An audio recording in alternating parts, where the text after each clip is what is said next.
पूछा कि संसार जो है सुखमय है कि दुखमय, तो उसमें से सभी ने यही कह दिया था कि सब मज़े सुखमय ही है, हमको तो हर जगह से मज़े ही मिलते हैं। ये नए जो बच्चे हैं, जो नए युवा हैं, वो ये कहते हैं कि केवल सुख है, मज़ा है। उनको भी नहीं पता है, अब कहाँ तक उनको समझाया जाए। जीवन बड़ा जटिल है। अगर जो समझ गया, और गीता में बड़ा ही अद्भुत बातें हैं जो आपको ज्ञान की तरफ प्रेरित कर रही हैं, ये भी बहुत महत्वपूर्ण विषय है। तो वही कहते हैं कि इसलिए आप लोग ब्रह्म की तरफ चले जाओ। भगवान श्री कृष्ण कहते हैं कि ब्रह्म में मन लगाइए, ब्रह्म की भक्ति करिए, ईश्वर को प्रणाम करिए, अपने आप को ईश्वर से जोड़ लीजिए, तो आप मुक्त हो जाओगे। ठीक है। और ईश्वर का ही सहारा मात्र एक है दुनिया में, बाकी किसी का सहारा नहीं है। आप लोग, यदि आपके सामने हजारों लोग हो ना, तब भी आप सहारा किसका मानना? ईश्वर का। ये ध्यान रखना कि अगर आपके साथ यदि हजारों लोग खड़े हों, तो ये मत मानना कि हजारों लोग आपके साथ में हैं। ये आपकी भूल होगी। आप किसको मानना? ईश्वर को मानना कि हमारे साथ केवल कौन खड़ा है? ईश्वर खड़ा है। और ईश्वर को ही पूजना, ईश्वर को ही आप लोग भक्ति करना, ईश्वर को ही प्रणाम करना, ईश्वर में ही मन लगाना। आप दुनिया में जिसको भी प्रणाम करते हो, किसको प्रणाम करो? आप ईश्वर को ही प्रणाम करो।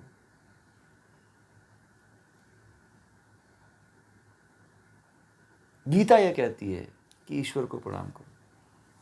मैंने एक बार, मैं ऐसे ही बोल रहा था एक जगह, तो मैंने एक दिन बोल दिया, मेरे मुंह से ऐसे ही अनायास निकल गया कि आपके भीतर बैठे हुए परमात्मा को प्रणाम, नमस्ते।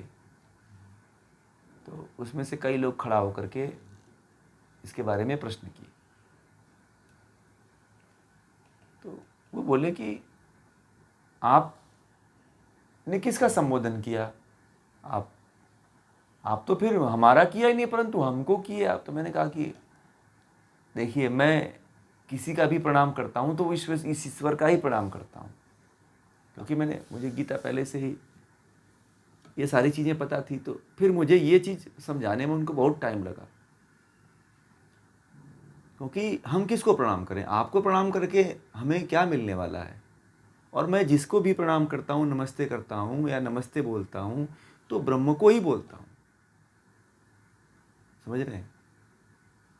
और आप लोग भी आज के बाद यही भाव रखिएगा। यदि आप लोग भी यह भाव रखने लग जाइएगा कि हर व्यक्ति में ब्रह्म है और मैं उसको प्रणाम करता हूँ, तो छोटे बड़े और ऊंचे नीचे का सद्भाव क्या होगा? खत्म हो जाएगा।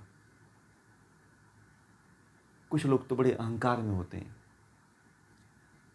कि हमें किसी को प्रणाम करना है, किसी को नहीं करना है।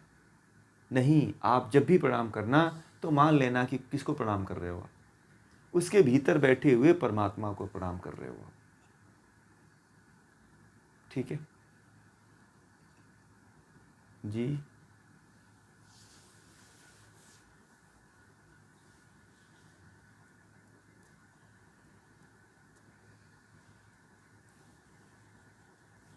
प्रणाम करने की बात पूछ रहे हैं ना आप? आप में, आपके शरीर में एक एक सेल में परमात्मा है। मैं आपको ये कह रहा हूं, परंतु परमात्मा, आप जीवात्मा परमात्मा नहीं, दोनों अलग है, दोनों अलग अलग हैं। ये शरीर है ना, तो ये शरीर है ना, ये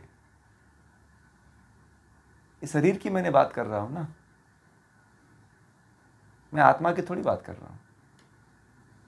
आपको यहाँ पे संशय है कि शरीर तो प्रकृति है, और एक एक सेल और एक एक परमाणु से, प्रकृति किसको कहते हैं? परमाणु और अणु, जो सबसे छोटा कण है, उसको प्रकृति कहते हैं। और उस छोटे कण में परमात्मा है विद्यमान। परमात्मा को सर्वव्यापी कहा गया है, सब जगह रहने वाला कहा गया है। परमात्मा एक जगह नहीं रहता है। परमात्मा तो एक ब्रह्मांड में जितने भी कण हैं, हर कणों में दिखाई देता है।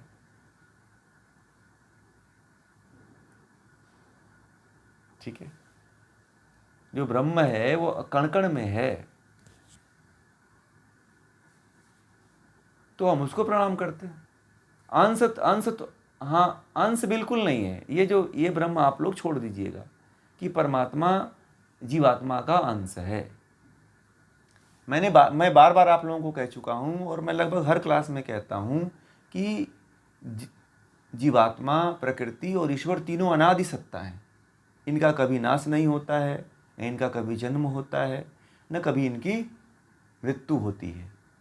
ठीक है, न जन्म होता है, न कभी इनकी मृत्यु होती है, न कभी नाश होता है। तो फिर इनको आप लोग इधर उधर घुल चीनी में पानी मिला के क्यों देखते हैं आप लोग? आप लोग जीवात्मा को, ब्रह्म को और ईश्वर को चीनी मत बनाइए। चीनी और ब्रह्म, जीवात्मा, परमात्मा दोनों, तीनों अलग अलग हैं। ये कभी न मिलते हैं, न कभी एक होते हैं। ये आप लोग भ्रम हटा दीजिएगा। ठीक है, ये तीनों कभी एक नहीं होते हैं, तीनों अलग अलग होते हैं। परंतु ये ध्यान जरूर देना कि तीनों एक दूसरे की सहायता जरूर करते हैं। ठीक है, और सबसे अधिक ईश्वर सहायता करता है जीवात्मा को मुक्त करने के लिए। सबसे अधिक सहायता करता है कि जीवात्मा मुक्त हो जाए, और बिना उसकी कृपा के कुछ होता नहीं, बिना उसके सहायता के कुछ होता नहीं है। और परमात्मा तभी आपकी मदद करता है जब आप ज्ञान को ग्रहण करते हो।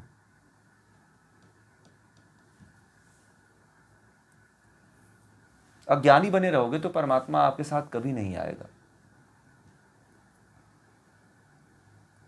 अज्ञानी के पास परमात्मा नहीं आता है, ज्ञानी की मदद करता है वो, अज्ञानी की मदद नहीं करता है वो। हाँ, अज्ञानी है तो उसे अवसर देता है, परंतु अवसर का लाभ वो न उठा पाए तो ब्रह्म फिर उसको इतना दूर भगा देता है अपने से कि फिर कई जन्म लग जाते हैं उसको। समझ रहे हैं बात को? हर व्यक्ति को ईश्वर एक अवसर देता है। जैसे आप लोगों को अवसर मिला हुआ है, तो कुछ लोगों को मिलकर के भी कुछ लोग खो रहे हैं इस चीज को, इस अवसर को। ठीक है, कुछ लोगों को मिला तो है, परंतु इस अवसर को क्या कर रहे हैं? खो रहे हैं। तो जब खो रहे हैं तो परमात्मा उनको क्या करता है? अपने से बहुत दूर कर देता है। यह व्यक्ति जो है, इसको मेरी आवश्यकता नहीं है, प्रकृति की आवश्यकता है, तो वो घोर नरक में जाता है। अवसर सबको मिलता है जीवन में मुक्त होने के लिए।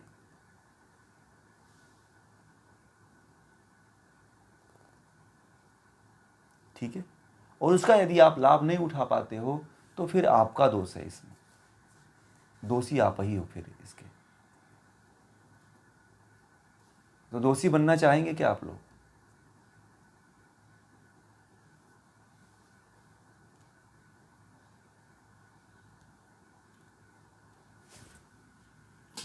जटिल है।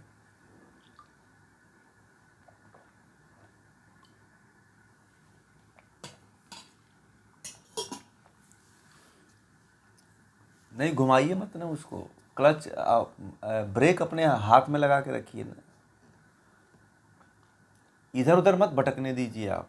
जो कंसेप्ट आपके मन में है वह कंसेप्ट जो है भी बाद में आया हुआ है, और जो कंसेप्ट मैं बता रहा हूँ वो अनादिकाल से आ रहा है। ठीक है, तो अनादिकाल वाला सत्य है कि बीच में वाला सत्य है? बताइए आप। अनादिकाल से जो अनादिकाल से जो चला आ रहा है, जिस पे हमारे ऋषि मुनि चले हुए हैं, वह सत्य है, सनातन, जो सदा से चला आ रहा है वह सत्य है। बीच में जो बनाया गया है कि ईश्वर और जीवात्मा दोनों अलग एक हैं, तो यह तो बाद में जोड़ा गया है। इसके चक्कर में मत आप लोग पड़िए। और जितने लोग पड़े हुए हैं वो बड़े परेशान हैं।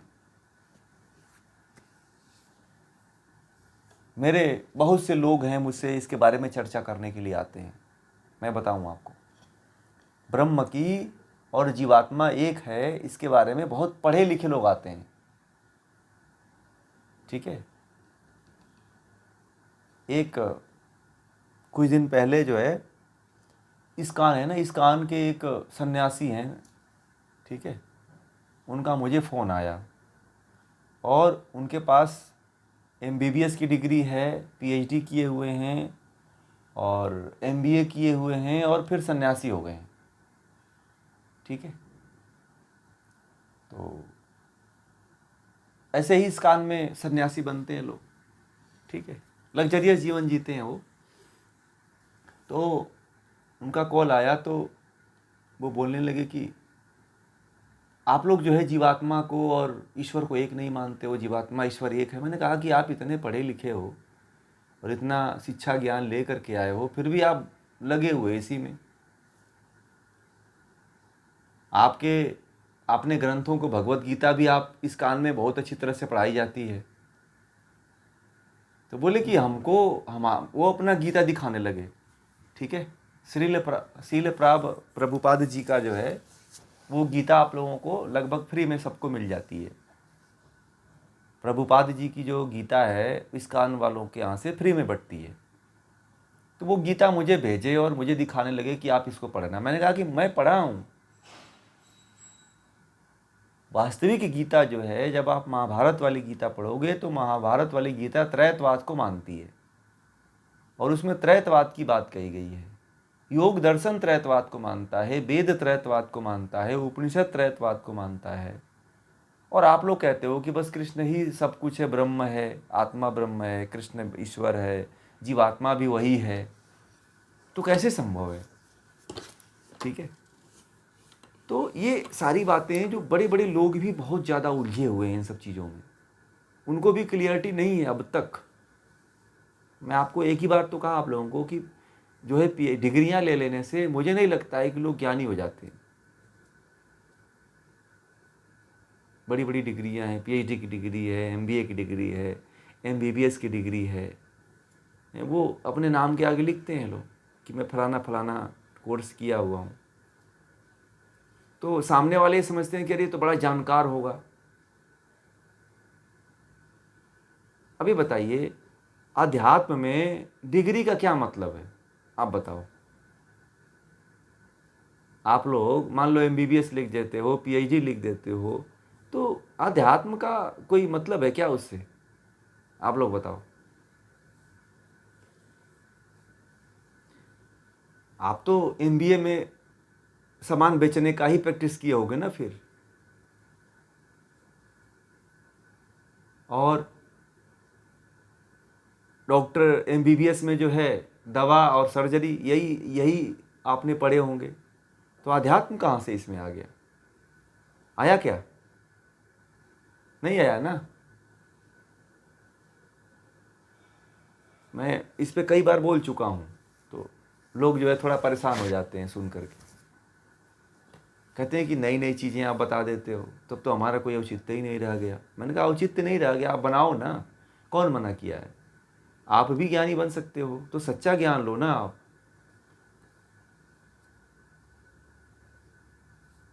ये सब बातें हैं, तो इन सब बातों में आप क्लियर रहा करिए।